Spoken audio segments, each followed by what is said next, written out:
How's it going, everyone? This is Guide to Everything. In today's video, I'll show you on how you can add multiple colors onto your Creality Slicer. Now, the first thing that I'm going to do is to add my model onto my Creality Slicer. Basically, I'll just do a basic one. Let's add a cube, and of course, let's scale it right here just to show you on how you can do this effectively or easily. And basically, inside or after editing your model, you just want to add filaments onto your project.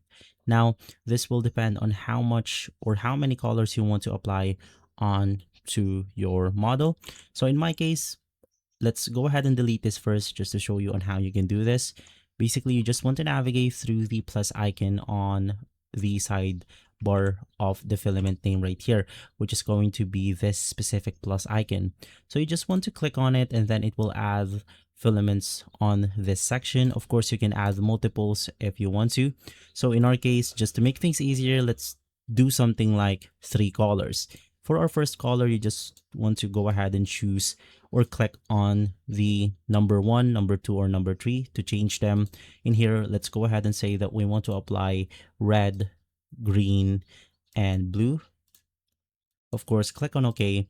And now that you have all of your colors added onto the filaments, we can then start applying them onto our layer by clicking on the preview button. Basically, you just want to navigate through this progress bar on which part you want to change the color of your model.